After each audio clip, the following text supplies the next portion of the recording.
બનાસકાંઠાના સાંસદને નીતિન ગડકરીની સાથે મુલાકાત થઈ। ભારતમાલા પ્રોજેક્ટમાં ભ્રષ્ટાચારના આરોપ સાથે એ પ્રોજેક્ટને લઈને ગેનીબેન ઠાકોરે અનેક એવા આક્ષેપ ભાજપના નેતાઓની સામે પણ લગાવ્યા છે।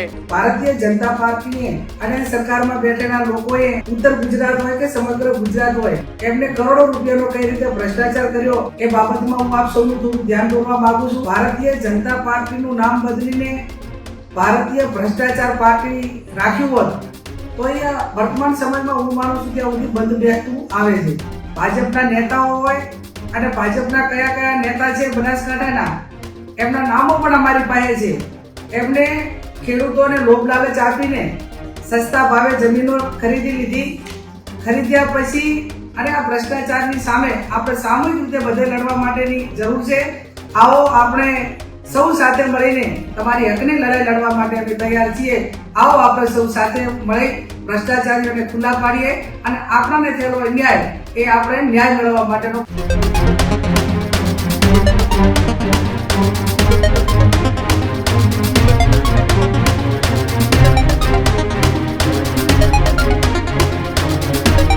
નમસ્કાર, આપ જોઈ રહ્યા છો ન્યૂઝરૂમ ને આપની સાથે હું છું પ્રદીપ। સમાચાર બનાસકાંઠાથી સામે આવી રહ્યા છે કે જ્યાં બનાસકાંઠાના સાંસદ ગેનીબેન ઠાકોરની દિલ્હીના કેન્દ્રીય મંત્રીઓની સાથે મુલાકાત। ગેનીબેન ઠાકોરે અમદાવાદ થરાદ હાઈવેના ભારતમાલા પ્રોજેક્ટને લઈને કેન્દ્રીય મંત્રી સાથે મુલાકાત કરી। અમદાવાદ થરાદ હાઈવેને લઈ સૌથી મોટા સમાચાર, બનાસકાંઠાના સાંસદને નીતિન ગડકરીની સાથે મુલાકાત થઈ। બનાસકાંઠાના સાંસદ ગેનીબેન ઠાકોરની ભારતમાલા હાઈવે પ્રોજેક્ટને લઈ નીતિન ગડકરી સાથે મુલાકાત થઈ છે। ભારતમાલા પ્રોજેક્ટમાં ભ્રષ્ટાચારના આરોપ સાથે કેન્દ્રીય મંત્રી નીતિન ગડકરીને આવેદન પત્ર આપ્યું છે। ખેડૂતો પાસેથી સંપાદન થાય તે પહેલા વિશ્વાસઘાત થયો હોવાના આરોપ એ ગેનીબેન ઠાકોરના છે। ગેનીબેન ઠાકોરે કહ્યું કે ખેડૂતો પાસેથી આ પ્રોજેક્ટ મંજૂર થયો પહેલા પાણીના ભાવે જમીન ખરીદી લેવામાં આવી છે અને ત્યારબાદ ખેડૂતોને નોકરી અને રોજગારીની લાલચ આપીને તેમની સાથે છેતરપિંડી કરીને જમીન ખરીદી લીધી છે। ખેડૂતોની 1500 વીઘામાં જમીન જે છે જેમાં ખેડૂતને 70 કરોડનું વળતર છે અને 70 વીઘા જમીનમાં ઉદ્યોગપતિઓને 350 કરોડનું વળતર આપવામાં આવ્યું છે। જે ભારતમાલા પ્રોજેક્ટ છે એ પ્રોજેક્ટને લઈને ગેનીબેન ઠાકોરે અનેક એવા આક્ષેપ ભાજપના નેતાઓની સામે પણ લગાવ્યા છે। ગેનીબેન ઠાકોરના એવા આરોપ છે કે જે ભારતમાલા પ્રોજેક્ટ અમદાવાદ થરાદ હાઈવેને લઈને મંજૂર કરવામાં આવ્યો હતો એ મંજૂર થાય પહેલા જ ભાજપના કેટલાક નેતાઓએ ત્યાંના ખેડૂતોની સાથે છેતરપિંડી કરી, વિશ્વાસઘાત કરી એ જમીન ખરીદી લીધી, પાણીના ભાવે ખરીદી અને ત્યારબાદ એ જમીનને બિનખેતી કરતાની સાથે જ ભારતમાલા પ્રોજેક્ટ મંજૂર થયો। મંજૂર થતાની સાથે જ પાણીના ભાવે ખરીદેલી જમીનના ભાવ એ આસમાને પહોંચ્યા છે। આ એક ખેડૂતો સાથે અન્યાય થયો છે અને સાથે જ ભારતમાલા પ્રોજેક્ટની અંદર નીતિન ગડકરીની સાથે મુલાકાત કર્યા બાદ ગેનીબેન ઠાકોરે ભ્રષ્ટાચારના આરોપ પણ લગાવ્યા અને ભાજપના નેતાની સામે ગંભીર આરોપ લગાવ્યા। ગેનીબેન ઠાકોરની નીતિન ગડકરીની મુલાકાત સાથે જ જે આખી આ ઘટનાએ ગેનીબેન ઠાકોરે વર્ણવી કયા પ્રકારની વાત અને ભાજપના નેતાની સામે કેવા આરોપ લગાવ્યા સાંભળો એ પણ। આપ સૌને જે ભારતીય જનતા પાર્ટીએ અને સરકારમાં બેઠેલા લોકોએ ઉત્તર ગુજરાત હોય કે સમગ્ર ગુજરાત હોય એમને કરોડો રૂપિયાનો કઈ રીતે ભ્રષ્ટાચાર કર્યો એ બાબતમાં હું આપ સૌનું થોડું ધ્યાન દોરવા માંગુ છું। પહેલા તો ભારતીય જનતા પાર્ટીનું નામ બદલીને ભારતીય ભ્રષ્ટાચાર પાર્ટી રાખ્યું હોત તો એ વર્તમાન સમયમાં હું માનું છું ત્યાં સુધી બંધ બેસતું આવે છે। થરાદથી કરીને અમદાવાદ નવો ભારતમાળા રોડ એ મંજૂર કરવામાં આવ્યો। એમાં બનાસકાંઠા જિલ્લાના થરાદ તાલુકો, લાખણી, દિયોદર, કાંકરેજ આ 4 તાલુકાના ખેડૂતોની જમીન એ જાહેરનામા પહેલા કેટલાક મોટા બિલ્ડરો હોય, ભાજપના નેતાઓ હોય અને ભાજપના કયા કયા નેતા છે બનાસકાંઠાના એમના નામો પણ અમારી પાસે છે। એમને ખેડૂતોને લોભ લાલચ આપીને સસ્તા ભાવે જમીનો ખરીદી લીધી। ખરીદ્યા પછી જે એનું નોટિફિકેશન કહે, જાહેરનામું કહેવાય, એ પણ ક્યાંક ને ક્યાંક અધિકારીઓ એમની સાથે ભળેલા હોવાથી ત્યાંનું જાહેરનામું રદ કર્યું, વારંવાર જાહેરનામા રદ કર્યા અને એમને પૂરેપૂરું બિનખેતી કરવા માટેનો મોકો આપ્યો। જંત્રી 4 પ્રકારની હોય, ઉદ્યોગ, કોમર્શિયલ, રેસિડેન્ટ અને ખેતીવાડી। એમાં સૌથી ઊંચા ભાવ એ ઉદ્યોગની જે જંત્રી લાગતી હોય, ઉદ્યોગમાં જે જમીન કન્વર્ટ થયેલી હોય, બિનખેતી થયેલી હોય, એના વધુ પડતા પૈસા ચૂકવવા પડતા હોય છે. આ 4 તાલુકાની અંદર જે ભાજપના કાર્યકરો હોય, કાર્યકરો તો નહીં પણ મોટા માથાઓ હોય, એમને 70 વીઘાથી પણ વધારે જમીન એ ક્યાંક રાતોરાત ખરીદી છે, અથવા તો જે ખેડૂતના નામે હતી એ નામે બિનખેતી કરાવીને એની પાસેથી કોરા ચેક લઈને એની સાથે ચીટિંગ કરીને કરોડો રૂપિયા આ રોડ નવો બનાવવાની અંદર ભ્રષ્ટાચાર આ વર્તમાન સમયની અંદર આ દરેક નાગરિકો અને અમારા બધાની સામે નજરની સામે આવ્યો છે. આ બાબતમાં ખેડૂતોએ અમારું ધ્યાન દોરતા એને વિગતથી ઊંડાણમાં ઉતરીને અમે તપાસ કરી તો એની અંદર 1500 થી વધારે વીઘા જમીન એ ખેડૂતોની કપાય છે. તો માત્ર ખેડૂતોને 1500 વીઘા જમીનનું વળતર 4 તાલુકાના ખેડૂતોને 50 કરોડ મળે, અને જે બિલ્ડરો છે એમને જમીન ખરીદી અને બિનખેતી કરાવી દીધું ઉદ્યોગમાં તો એમને 350 કરોડ મળે. એટલે ક્યાં 1500 વીઘા જમીન અને ક્યાં 70 વીઘા જમીન. આ તો માત્ર બનાસકાંઠાની વાત છે. આ જે જમીનનું જે ચૂકવણું કરવાનું થાય એ જે ઉદ્યોગમાં જેને પણ જમીન કન્વર્ટ કરાવી એનું લિસ્ટ પણ અમારી પાસે છે. બનાસકાંઠાની અંદર કેટલા ખેડૂતો આવે એ પણ લિસ્ટ અમારી પાસે છે.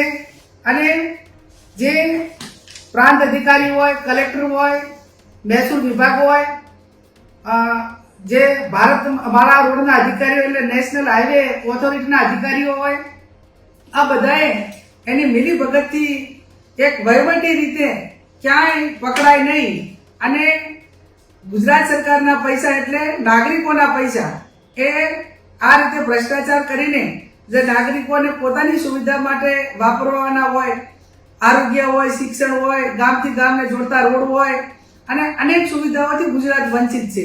અને આજે આવા રોડ બનાવવા માટેનો હાલ કોઈ ડિમાન્ડ પણ ન હોય, અને જ્યાંથી ભારતમાળા રોડ નીકળે છે ત્યાંથી કોઈ નથી સિટી એરિયા આવતો, નથી કોઈ ઉદ્યોગ માટેનો કોઈ ઝોન આવતો, કે કોઈ માત્ર ને માત્ર ગ્રામ્ય વિસ્તારની ખેતીની જમીન ઉદ્યોગોના નામે આ રીતે ખોટી રીતે બિનખેતી કરેલી છે. હું આપના માધ્યમથી જે માત્ર બનાસકાંઠાની આ વિગત છે, પણ હજુ તો બનાસકાંઠા પછી પાટણ હોય, મહેસાણા હોય, ગાંધીનગર હોય, અમદાવાદ હોય, તો ઉત્તર ગુજરાતના 5 જિલ્લાની અંદર એક જ રોડની અંદર 3 થી 4000 કરોડનો ભ્રષ્ટાચાર એ આ રોડની અંદર થવાનો છે. અને આને આ રીતે જેમ બનાસકાંઠામાં જે રીતે બિનખેતી કરાવી આવીને આવી પાટણમાં પણ છે, ત્યાં મહેસાણા, ત્યાં ગાંધીનગર અને અમદાવાદ. આ બાબતનું ધ્યાન એ ગઈકાલે કેન્દ્રીય મંત્રી નીતિન ગડકરી સાહેબને મળીને એમને તમામ વિગતો આપી છે. કેન્દ્રના જે સેક્રેટરી ઉમાકાંત કરીને છે એમને પણ મળીને રૂબરૂ મુલાકાત લઈને આ તમામ વિગતોથી માહિતગાર કર્યા છે.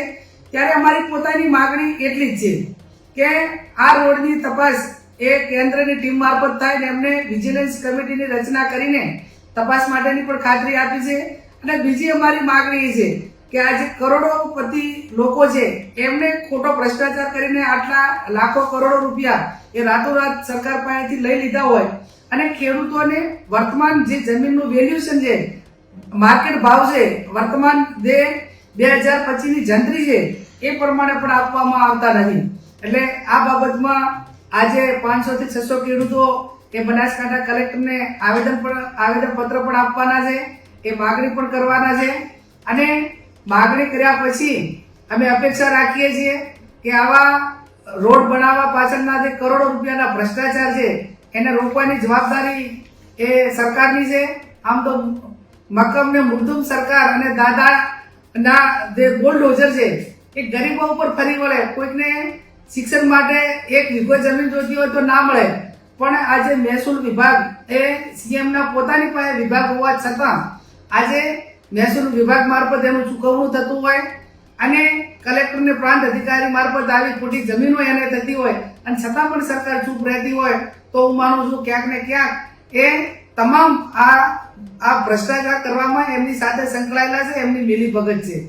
હું આપના માધ્યમથી અને મીડિયાના માધ્યમથી વારંવાર આ બાબતમાં ખેડૂતોને ન્યાય મળે એ બાબતનો અવાજ ઉઠાવ્યો છે.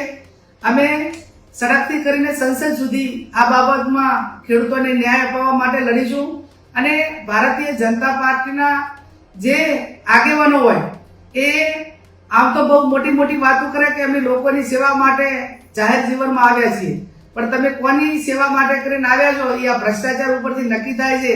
મેં અગાઉ કીધું એમ કે જ્યારે જરૂર પડે ત્યારે એમના નામ એ મીડિયા સમક્ષ કે જાહેર સભામાં જાહેર રજૂ કરવા પડશે તો પણ કરશું ને એમને ખુલ્લા પાડવા માટેનો પ્રયત્ન કરશું. અને આ રીતે જે સમગ્ર બનાસકાંઠા અને ગુજરાતની અંદર તમામ જ્યાં પણ ડેવલપિંગ થતું હોય ત્યાં કોંગ્રેસ પાર્ટીના આગેવાનો હોય અને આમ જનતા હોય ક્યાંક ને ક્યાંક જાગૃત થઈ અને આ ભ્રષ્ટાચારની સામે આપણે સામૂહિક રીતે બધે લડવા માટેની જરૂર છે. આવો આપણે સૌ સાથે મળીને જ્યાં પણ ખેડૂતોને અન્યાય થયો હોય, વંચિતોને અન્યાય થયો હોય અને કોઈ પણ ક્ષેત્રની અંદર આ રીતે સરકારમાં બેઠેલા અધિકારીઓ અને સરકારમાં બેઠેલા લોકો એ ખોટું કરતા હોય તો એની સામે લોકશાહી ઢબે બંધારણીય રીતે જે આપણને હકો અને અધિકાર મળ્યા છે એ ઉજાગર કરીને આપણે ન્યાય મેળવવા માટેના પ્રયત્નો કરીએ. અને આ બાબતમાં જે રીતે લડવાનું થતું હોય, ક્યાંક જ્યુડિશિયલ રીતે લડવાનું થતું હોય તો પણ એના વકીલો રાખી અને એનો અવાજ હાઈકોર્ટ સુધી જાય અને ક્યાંક ને ક્યાંક ખેડૂતોને ન્યાય મળે એવા અમારા પ્રયત્નો રહેશે. આ બાબતમાં ખેડૂતોને પણ હું ખાતરી આપું છું કે જ્યારે પણ જરૂર પડશે ત્યારે સમગ્ર કોંગ્રેસ પાર્ટી અને અમે બધા જ તમારી સાથે છીએ. તમારી હકની લડાઈ લડવા માટે અમે તૈયાર છીએ. આવો આપણે સૌ સાથે મળી ભ્રષ્ટાચારીઓને ખુલ્લા પાડીએ અને આપણને થયેલો અન્યાય એ આપણે ન્યાય મેળવવા માટેનો પ્રયત્ન કરીએ. આપ સૌનો આભાર. તો આ હતા બનાસકાંઠાના સાંસદ જ્ઞાનીબેન ઠાકોર કે જેમણે ભાજપના નેતાઓની સામે ગંભીર આરોપ લગાવ્યા અને સાથે જ અમદાવાદ થરાદ ભારતમાલા પ્રોજેક્ટ જે અમદાવાદ થરાદ હાઈવે છે એ હાઈવે ઉપર હાઈવેના નિર્માણ કામને લઈને ખેડૂતો સાથે અન્યાય થયા હોવાની વાત એ જ્ઞાનીબેન ઠાકોરે કરી છે. જ્ઞાનીબેન ઠાકોરે પણ જણાવ્યું છે કે આખી આ ઘટનામાં ભાજપ નેતાઓએ ખેડૂતોની સાથે છેતરપિંડી કરી છે. સસ્તા ભાવે પાણીના ભાવે પહેલા જમીન ખરીદી અને ત્યારબાદ ભારતમાલા પ્રોજેક્ટ આવતાની સાથે જે જમીનના ઊંચા ભાવ બોલાવ્યા. જે 1500 વીઘા ખેડૂતોની જમીન છે તેમાં માત્ર 70 કરોડ રૂપિયા અને જે 70 વીઘાની જમીન છે કે જેમાં એ ઉદ્યોગપતિઓ પાસે છે એ જમીનના 350 કરોડ રૂપિયા આપવામાં આવ્યા. કયા પ્રકારે એ ખેડૂતો અને ઉદ્યોગપતિઓને છાવરવામાં આવે છે તે પ્રકારના આક્ષેપ સાથે જ્ઞાનીબેન ઠાકોરે ગંભીર આરોપ પણ લગાવ્યા છે. તમારું શું માનવું છે અમદાવાદ થરાદ હાઈવેના જ્ઞાનીબેન ઠાકોરના આરોપને લઈ તમારા કમેન્ટ સેક્શનમાં જણાવજો. જોતા રહેજો ન્યૂઝરૂમ. નમસ્કાર.